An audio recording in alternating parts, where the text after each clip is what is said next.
The progressive movement gained momentum and followers as Americans read the work of writers and journalists who exposed corruption in government and business and described the deplorable life of many working-class Americans. These writers became popularly known as muckrakers, from a character in John Bunyan's Pilgrim's Progress who raked up the mud and muck of the world. Author Upton Sinclair shocked the nation with his graphic description of the filth and appalling working conditions in Chicago meatpacking plants. Ida Tarbell described the cutthroat tactics used to eliminate competition by big businesses like Standard Oil. Jacob Riis, an immigrant himself, wrote a first-hand account of life in the slums, while Lincoln Steffens, considered the leader of the muckraking movement, exposed the corruption so rampant in city government.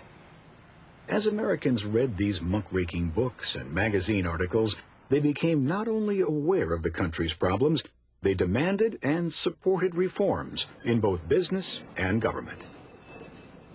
A major reform governor, Robert M. La Follette of Wisconsin, enlisted experts to help him improve his state's government.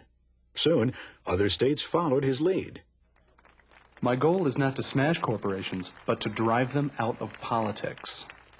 Meanwhile, on the local level, new forms of city government emerged. After a tidal wave devastated the city of Galveston, Texas, a 5-member commission was set up to rebuild the city, rather than politicians.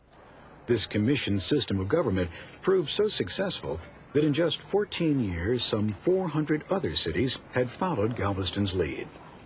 Still other cities adopted the council-manager form of government. Residents elect a city council to make laws, and the council appoints a manager, usually a professional public administrator, to run the city's various departments. Both of these systems help to eliminate corruption in local government. Meanwhile, state government reforms moved forward.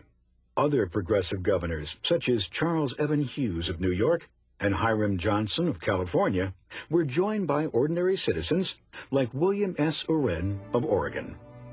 With his urging, Oregon adopted 4 election reforms. The secret ballot, where voters individually get an official ballot and vote in a private booth. The initiative, giving voters the right to put issues on a ballot for a vote. The recall, which granted voters the right to remove an elected official. And perhaps most importantly, the direct primary, in which voters choose candidates for office rather than political party leaders. The direct primary led to the adoption of the 17th Amendment to the Constitution, giving Americans the ability to directly elect their state senators. Many of the demands of the earlier populist movement were finally coming to fruition as state and local governments became more responsive to citizens and tried to eliminate the influence of big business. The growth of large business is merely survival of the fittest. Although progressives wanted to preserve capitalism, they feared that the concentration of huge wealth and power in the hands of a few industrialists like Rockefeller was dangerous. As proof, they cited the millions of men, women, and children who labored for low pay and long hours in hazardous working conditions.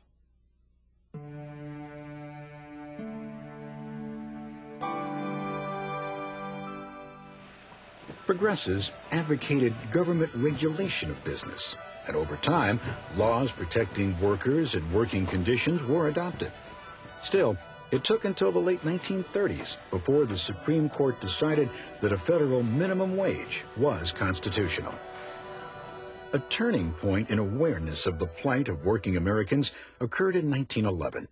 A tragic fire in a New York City garment factory left 126 young immigrant workers dead, trapped behind locked doors at their sewing machines.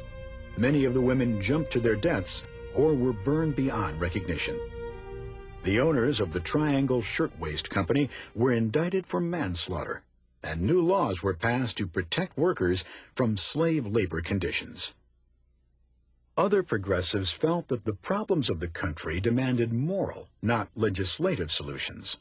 Believing that the drinking of alcohol led to moral collapse, crime, and poverty, organizations like the Women's Christian Temperance Union demanded and received a constitutional amendment prohibiting the sale of alcohol in the United States. Progressive Jane Addams took a slightly different view. She co-founded a settlement house in the slums of Chicago, a grassroots approach to solving neighborhood problems. Hull House and other settlement houses provided a kind of community center where neighbors, especially immigrants, could gather to learn English, obtain medical help, and learn to solve their own problems.